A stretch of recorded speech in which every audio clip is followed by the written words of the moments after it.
योगेन्द्राय नमस्तस्मै शुकाय ब्रह्मरूपिणे जय जगदम्बे जय जगदम्बे जय जगदम्बे जय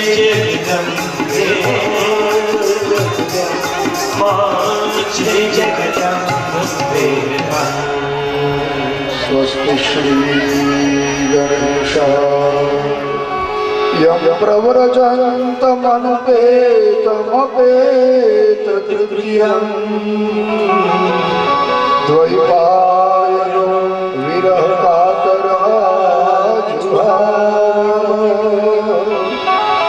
पुत्रेति तनयोजया तं सर्वभूतहृदयं मुनिमानतोऽस्मि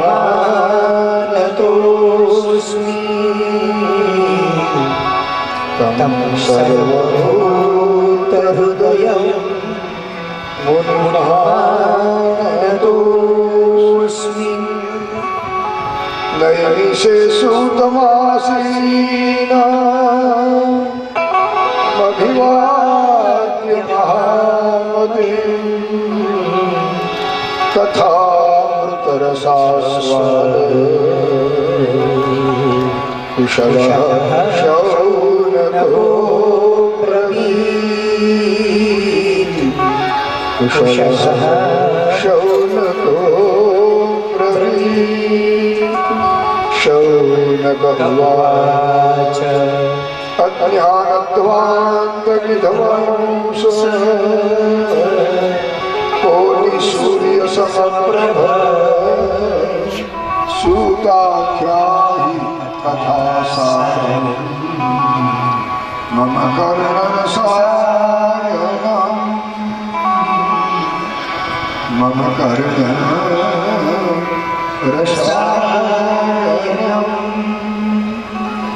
भक्ति ज्ञान विरागाप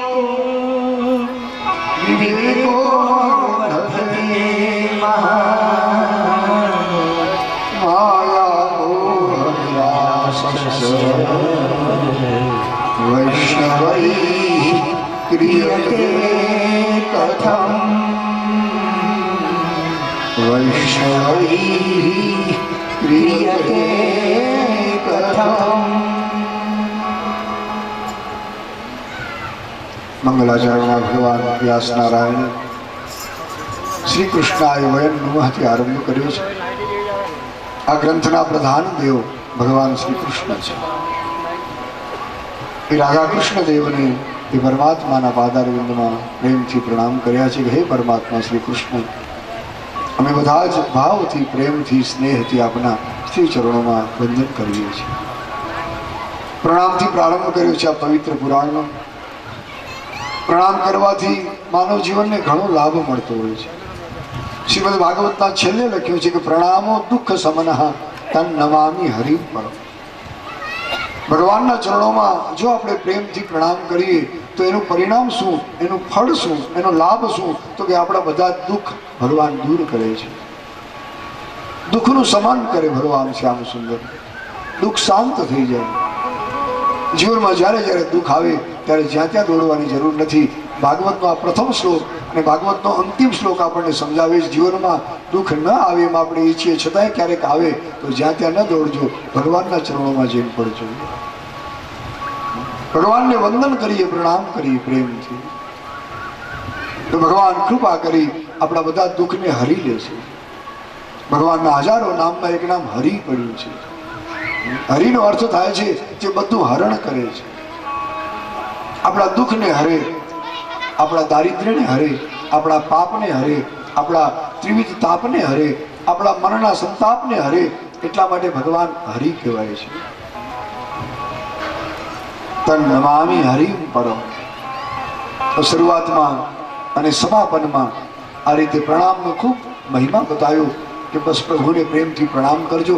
દુઃખથી ગભરાવાની જરૂર નથી, દુઃખથી ભાગવાની જરૂર નથી. એ ભાગીને ક્યાં જશું? સંસારમાં ગમે ત્યાં ભાગશું, દુઃખ આપણને પકડી લેશે. પણ એક સ્થાન એવું છે, ભગવાનનું શરણ. ત્યાં જો પહોંચી જઈએ તો દુઃખની તાકાત નથી કે ભગવાનના ચરણની નજીક પહોંચી શકે, આવી શકે, ત્યાં ફરકી શકે. એટલે બસ પ્રેમથી પ્રણામ કરીએ. પ્રણામ કરવાથી 4 લાભ આપણા ધર્મશાસ્ત્રમાં મનુસ્મૃતિમાં બતાવ્યા છે કે આપણે કોઈ બ્રાહ્મણને, કોઈ સાધુ સંતને પ્રેમથી જો પ્રણામ કરીએ અને આશીર્વાદ લઈએ તો જીવનમાં 4 બહુ મોટા લાભ મળે છે. એટલે જેને જેને આ 4 લાભ લેવા હોય એણે કાલથી નહીં, આજથી જ નમવાની શરૂઆત કરી દેવી. પ્રણામ કરવામાં, નમન કરવામાં, વંદન કરવામાં ક્યારે શરમાવું નહીં કે આવડો મોટો થઈ ગયો, હું બીજાને કેમ નમું. ઘણી વાર આપણને બહુ મોટી સત્તા મળે, કોઈ સંપત્તિ મળે, કોઈ મોટો અધિકાર મળે, પછી માણસને એમ થાય કે હું બહુ મોટો માણસ, હું બીજાને કેમ નમું. પણ નમવાના 4 લાભ બતાવ્યા છે. એક શ્લોકમાં લખ્યું કે અભિવાદનશીલસ્ય નિત્યમ વૃદ્ધોપસેવિનઃ ચત્વારી તસ્ય વર્ધન્તે આયુર્વિદ્યા યશોફલમ. વંદન કરવાનો, પ્રણામ કરવાનો પહેલો લાભ છે આયુષ્યની પ્રાપ્તિ થાય છે. કોઈ પણ નરનારી, કોઈ પણ ભાઈ બહેન બ્રાહ્મણોને, સાધુ સંતોને, વડીલોને વંદન કરશે અને એમની જે સેવા કરશે એને પહેલો લાભ મળશે, એનું આયુષ્ય વધશે, કે માણસ દીર્ઘાયુ બનશે. તમે જાણો છો કે દિવસે દિવસે આપણું આયુષ્ય ઘટતું જાય છે, ઉંમર ઓછી થતી જાય છે. કળિયુગ છે ને, સતયુગની અંદર માણસ લાખો વર્ષ જીવતો. એ સતયુગ પ્રારંભનો જે સમય હતો, પ્રથમ યુગ, એમાં લાખો વર્ષનું આયુષ્ય માણસને મળ્યું. પણ એ સતયુગ સમાપ્ત થઈ ગયો, ત્રેતાયુગ આવ્યો, એમાં હજારો વર્ષનું આયુષ્ય માણસને મળ્યું. ત્રેતાયુગની સમાપ્તિ થઈ, દ્વાપર યુગ આવ્યો, એમાં સેંકડો માણસ સેંકડો વર્ષ સુધી જીવી શકતો. પણ આજે આપણને જે જન્મ મળ્યો છે આ કલિયુગ છે. કલિયુગમાં 100 વર્ષ પણ હવે મુશ્કેલ બન્યા છે. જીવવા માટે બધાને 100 વર્ષ નથી મળતા. કોઈ 25, કોઈ 50, કોઈ 70, કોઈ 80, કોઈ 90. લાખોમાં એકાદ વ્યક્તિ હશે કે જે જીવનની સેન્ચુરી પૂરી કરે, બાકી તો વચ્ચે જ આઉટ થઈ જાય, જગતના મેદાનમાંથી બહાર નીકળી જાય છે. ને કાળ એને એવો ધક્કો મારે કે જગતના મેદાનમાંથી એ આઉટ થઈ જાય, બહાર નીકળી જાય. જીવનનું શતક બધા પૂરું ન કરી શકે, કારણ કે આયુષ્ય ઘટતું જાય છે. એટલે જો આપણે પ્રેમથી પ્રણામ કરશું, વંદન કરશું, તો એ સંતોના આશીર્વાદથી આપણને પહેલો લાભ મળશે, આયુષ્ય ખૂબ વધશે. માણસ દીર્ઘાયુ બને, ચિરાયુ બને, જગતમાં એને લાંબુ જીવવાનું મળે. આ પહેલો લાભ છે. અને આ જગતમાં જીવવાનું કોને ન ગમે? આવી સુંદર દુનિયા ઈશ્વરે બનાવી છે આપણા માટે. દરેકને જીવવાનું ગમે છે. નાનકડું જીવડું હોય ને, એક નાનકડું, એને પણ જીવવું ગમે, મરવું કોઈને ગમતું નથી.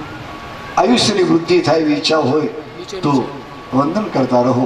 બીજો લાભ બતાવ્યો છે, વિદ્યાની પ્રાપ્તિ થાય છે. સાચી વિદ્યા મળે, સાચું જ્ઞાન મળે, જીવનની સાચી સમજણ મળે. સંપત્તિ આપણી પાસે ઘણી હોય, લાખો કરોડોની સંખ્યામાં, પણ જો સમજણ ન હોય તો એ સંપત્તિ જ્યાં ત્યાં વેડફાઈ જાય છે. ઘણા લોકો પોતાને લાખો રૂપિયા મળ્યા હોય પણ એ મદિરા પીવામાં કે જુગાર રમવામાં જ્યાં ત્યાં વેડફી નાખતા હોય છે. કારણ કે સંપત્તિ તો મળી પણ એને સમજણ ન મળી, જ્ઞાન ન મળ્યું. વિત્ત ઘણું મળ્યું પણ વિદ્યા ન મળી, એટલે એ વિત્ત એને વેડફી નાખ્યું. એટલે સંપત્તિની સાથે ભગવાનને વિનંતી કરજો કે નાથ અમને સંપત્તિ આપો, તો થોડી સમજણ પણ આપજો કે આપના કાર્યમાં, આવા ધર્મ કાર્યોમાં, આવા સત્કાર્યોમાં અમે અમારી સંપત્તિ વાપરતા રહીએ.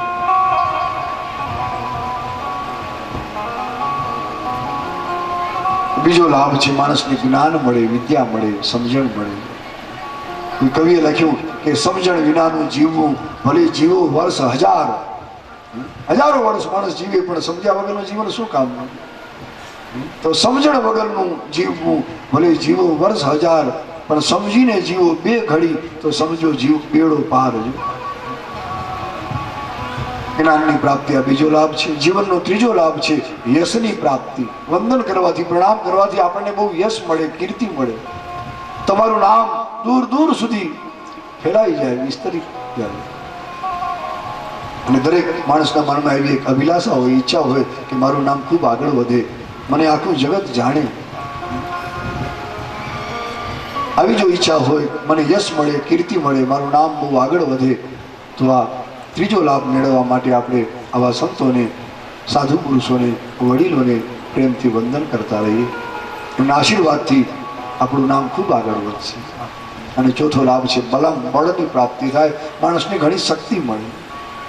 બળ પણ 5 પ્રકારનું બતાવ્યું છે. એક પ્રકારનું બળ નહીં, શારીરિક બળ, માનસિક બળ, બૌદ્ધિક બળ, આત્મબળ અને 5મું આર્થિક બળ. શારીરિક શક્તિ, માનસિક શક્તિ, બૌદ્ધિક શક્તિ, આત્મશક્તિ અને અર્થ શક્તિ, 5 પ્રકારનું બળ આપણને મળે છે એમના આશીર્વાદથી. એટલા માટે નમવામાં ક્યારે શરમાજો નહીં. ક્યારે પણ એવો ગર્વ ન કરજો હું આવડો મોટો માણસ, બીજાને કેમ નમું. વંદન એક ભક્તિ છે. આપણે ત્યાં 9 પ્રકારની ભક્તિ બતાવી આપણા શાસ્ત્રોમાં. ભાગવતમાં જ આવશે પ્રહલાદજીના ચરિત્રમાં 7મ સ્કંદમાં કે પ્રહલાદજીએ પોતાના પિતા પાસે 9 પ્રકારની ભક્તિ બતાવી. એમાં એક ભક્તિ છે વંદન ભક્તિ. શ્રવણમ કીર્તનમ વિષ્ણોઃ સ્મરણમ પાદ સેવનમ અર્ચનમ વંદનમ દાસ્યમ સખ્યમ આત્મનિવેદનમ. આ 9 પ્રકારની આપણી ભક્તિ છે. એમાં વંદન ભક્તિ 5મી ભક્તિ છે. હાથ જોડી, મસ્તક નમાવી અને વંદન કરો બધાને. અને ખરેખર આ પરિવારનો પ્રેમ મેં જોયો સવારે. ત્યાં ગૌ ભક્ત સંત આપણે ત્યાં સીતારામ બાપુ વધાર્યા છે. બધા કેટલા પ્રેમથી પરિવારના નાના બાળકોથી માંડી યુવાનો, વડીલો પ્રેમથી વંદન કરતા હતા. હું પહોંચ્યો તો મને પણ બાધ્યા વંદન કરવા. આ તમારો ભાવ છે અને આ બહુ જરૂરી છે જીવનમાં. આ નમ્રતા, આ વિવેક, આ વિનય, આ સમજણ બહુ જરૂરી છે. માણસનું માથું ગમે એટલું મોટું હોય પણ માથું કોઈને નમે નહીં તો એ મોટું માથું શું કામનું? એ માથા ઉપર ગમે એટલા મુગટ પહેર્યા હોય, સોના ચાંદીના મુગટ, પણ કોઈના ચરણોમાં જો ઝૂકે નહીં, મસ્તક નમે નહીં તો એ માથું માથું નથી, એ કડવું તુવડું કહેવાય છે. તે શિર કટુ તુમરી સમતુલા જે નમત હરી ગુરપદ પૂરા. सिर कटुरी समतुला जिन नमत हरि गुरुपद मूला. ते सिर कटु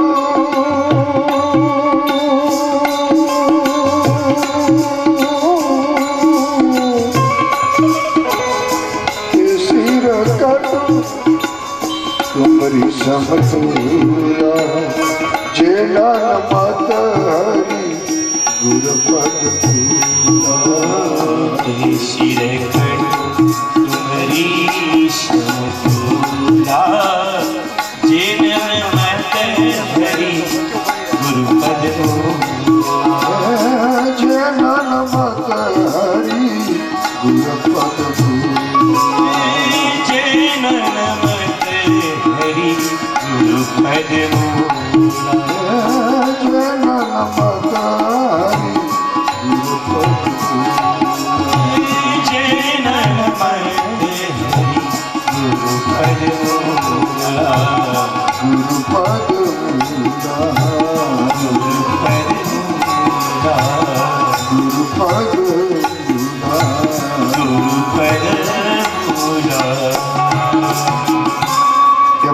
મસ્તક નથી, કડવું તુંબડું છે જે હરિગુરુ સંતના ચરણમાં નમતું નથી. નમવામાં ક્યારે સંકોચ ન કરજો, શરમાજો નહીં કે હું કેમ નમું. વંદન એક ભક્તિ છે.